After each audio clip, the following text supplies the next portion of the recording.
Assalamualaikum warahmatullahi wabarakatuh. Hello, good morning to everyone. I hope that everyone is fine. Okay, I kick off in this video with discussing about Unit 4, Islamic Dakwah with topic Islamic Dakwah. Islam, a religion of peace. Okay, in this unit we have listening part in this part A, what it means to be a Muslim. Jadi di unit 4 ini kita di part listening kita akan menyaksikan video. The following is the speech of Abdullah II, King of Jordan, at the European Union Parliament. Oversee the video. Jadi oversee the video in the classroom. Nanti saya share linknya di classroom. Jadi di listening part ini nanti kita akan menyaksikan video pidato dari Raja Abdullah II, Raja dari Jordan. Videonya itu tentang what it means to be a Muslim. Ya, jadi silahkan nanti disimak, oke? Kemudian watch again. After you watch the video, choose the best answer for the following question.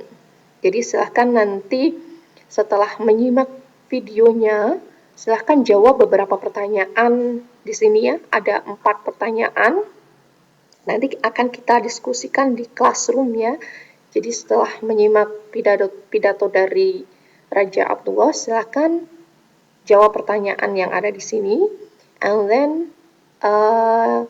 reading part, di reading kita akan membaca sebuah teks di sini ya. Teks tentang Islam, a true religion of peace, tranquility, and intellect, a moderate Islamic interpretation. Jadi di sini ini termasuk pada teks persuasif ya. Jadi ketika kita baca teks ini dia termasuk teks persuasif. Apa itu teks persuasif? Apa itu persuasif teks atau teks persuasif? Itu jenis teks yang bertujuan untuk mempengaruhi pemikiran orang lain dengan menggunakan tulisan kita. Jadi di sini ada tulisan tentang Islam. Jadi Islam itu sebagai agama yang damai, agama yang tentram dan intelek gitu ya, atau interpretasi dari Islam moderat. Nah, di sini ini kan sebuah pemikiran, sebuah pendapat ya, bisa dibilang sebagai pendapat. Nah, pendapat ini diharapkan bisa mempengaruhi pemikiran orang lain. Ya, jadi strukturnya kalau persuasif teks itu biasanya ada tujuan ya. Tujuan di sini itu adalah pendapat apa yang akan kita sampaikan agar orang-orang itu percaya dengan pendapat kita gitu ya. Jadi di sini kalau misal kita punya pendapat atau sudut pandang tertentu terhadap suatu hal, harus we have to support it with a reason ya. Jadi dengan beberapa reasons, jadi dengan beberapa alasan. Jadi kenapa sih kok Islam itu disebut sebagai agama yang damai itu? Berarti kan kita harus menyampaikan alasannya ya. Nah, alasan-alasan ini juga harus di-support dengan fakta atau contoh yang ada. Jadi tidak hanya menyampaikan alasannya, tetapi juga harus ada fakta atau contoh yang memperkuat alasan kita itu. Jadi ya ini adalah persuasive text. Jadi silakan nanti dibaca mandiri ya. Di sini ada beberapa paragraf 1, 2, 3, 4, 5, 6 ya. Ada 6 paragraf. Ada 6 paragraf. Nanti di sini ada goalnya, kemudian ada reasonnya, kemudian ada fakta dan contohnya. Misalnya fakta-fakta di sini itu kan ada ini ya. India is another place that was once ruled by Muslim. Ya, bla bla bla bla gitu ya. Ini adalah menunjukkan salah satu fakta atau contoh gitu ya. Nah, setelah dibaca ya, after reading the text, complete the chart below to analyze how a persuasive text is organized. Jadi sebenarnya kalau tadi itu speech-nya King Abdullah, kalau misal kita tuliskan dalam bentuk isai, itu juga bisa kita anggap sebagai persuasive text.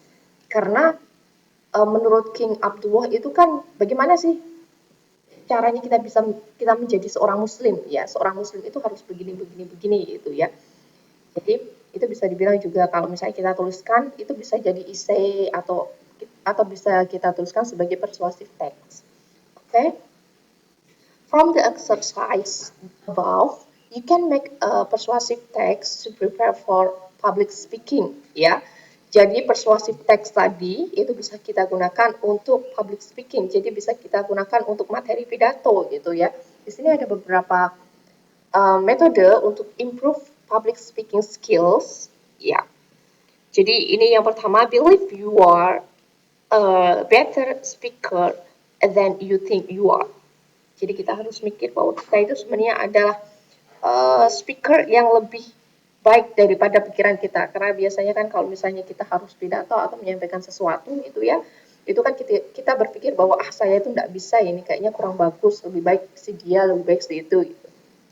Seperti itu. Jadi di sini ada beberapa metode ya untuk improve public speaking skills ya. Kemudian di sini kalau misalnya kita mau nulis persuasive essays ya, jadi kalau kita mau nulis persuasive essay itu ada beberapa hal yang harus kita menjadi perhatian khusus ya, yaitu to connect first paragraph to second paragraph. Jadi kita bisa menggunakan to begin with, in the first place, firstly, the first reason gitu. Kemudian kalau misalnya kita mau mengkoneksikan antara second paragraph to the third, kita bisa menggunakan additionally ya, another reason why, secondly, next gitu. Kemudian to connect the third paragraph to the fourth, kita bisa pakai lastly, yet another reason why ya, and etc. ya. Kemudian to connect the body to the conclusion, jadi harus ada konklusinya ya. To connect the body to the conclusion ya. Jadi misalnya dari paragraph 4 to 5th ya. In conclusion, to sum it all up ya, to summarize, atau misalnya finally, kalau tadi persuasive text yang tadi itu kan kita pakai finally ya. Finally, the best way to find the third about the teachings of Islam with regard to its propagation can be seen easily from the content of the Quran. Jadi ini adalah conclusion-nya. Ya, kalau tadi ini kan the best way, ya, let us start. Kemudian ini adalah beberapa ini ya faktanya itu ya. Jadi ini adalah teks persuasif, nanti Anda bisa baca di PDF yang akan saya share ya. Jadi di teks persuasif ini kita sudah belajar bagaimana caranya membuat teks persuasif. Nah, teks persuasif ini nanti bisa kita gunakan untuk melatih ya, untuk melatih public speaking kita, untuk melatih pidato kita gitu ya. Kemudian di sini sudah ada secret method to improve public speaking skills. Ya, di sini ada 6 metode untuk meningkatkan public speaking skills kita gitu ya. Ya. Kemudian yang terakhir kita akan bahas tentang grammar ya. Di unit 4 ini kita akan bahas tentang prepositional phrase. Apa itu prepositional phrase? Jadi sebelum kita masuk ke prepositional phrase, kita akan masuk terlebih dahulu apa itu preposisi. Jadi sesuai dengan yang kita pelajari, preposisi itu kan kata depan ya. Kata yang menghubungkan antara noun dan pronoun. Kemudian apa itu frase? Nah, kalau frase itu kumpulan kata yang tidak terdiri dari subjek dan kata kerja. Jadi kumpulan kata atau gabungan dua kata, tapi dua kata itu tidak terdiri dari subjek dan frase. Ya. Kemudian karena kalau misalnya terdiri dari subjek dan frase itu kan nanti namanya kan sentence ya. Kemudian what is the prepositional phrase? Jadi kita sudah bahas apa itu preposisi, apa itu frasa. Nah, apa itu preposisi, frasa preposisi? Jadi prepositional phrase is a modifying phrase consisting of a preposition and its object. Atau noun, noun clause, pronoun, gerund. Ya, you must be careful because the object of a preposition is not subject or a sentence. Jadi yang namanya prepositional phrase itu adalah frasa yang sudah dimodifikasi yang terdiri dari kata depan dan objeknya. Jadi intinya ciri-ciri frasa di sini itu ya, dia dimulai oleh preposisi dan harus hati-hati ya, namanya prepositional phrase itu bukan subjek dari kalimat ya. Jadi intinya prepositional phrase itu kayak semacam tambahan ya, kayak semacam kata keterangan gitu ya. Bisa diawali dengan preposition of time, bisa preposition of place, ya, direction, again ya, kemudian instrumen ya.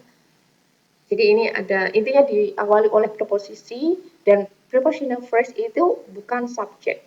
Contohnya, underline the prepositional phrase in each sentence below. Contohnya di sini, my dad was over the hill when he turned 51 years old. Jadi kita bisa menganalisa kalimat ini, ya. Preposisinya apa? Preposisinya di sini adalah over. Kemudian prepositional phrase-nya adalah over the hill. Jadi di sini prepositional phrase-nya adalah over the hill. Jadi kalau misalnya kita mau menganalisa kelima kalimat ini, nanti kita akan diskusikan di classroom. Ya, yang termasuk prepositional phrase itu yang mana? Ya, berarti kita harus nyari preposisinya terlebih dahulu. Ya, kalau misalnya ini kita artikan my dad, ya bapak saya, ayah saya was over the hill, ya berada di atas bukit ketika dia berumur 50 tahun. Kalau misalnya kita artikan biasa ya, tapi over the hill di sini itu kan kayak semacam idiom ya. Jadi over the hill itu sudah terlalu tua gitu.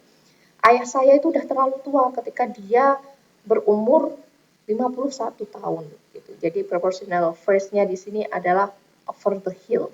Jadi over the hill itu bisa kita anggap sebagai semacam keterangan gitu ya. Semacam keterangan gitu. Kemudian nanti 5 kalimat ini akan kita bahas di classroom. Oke, I think it's enough. Thank you.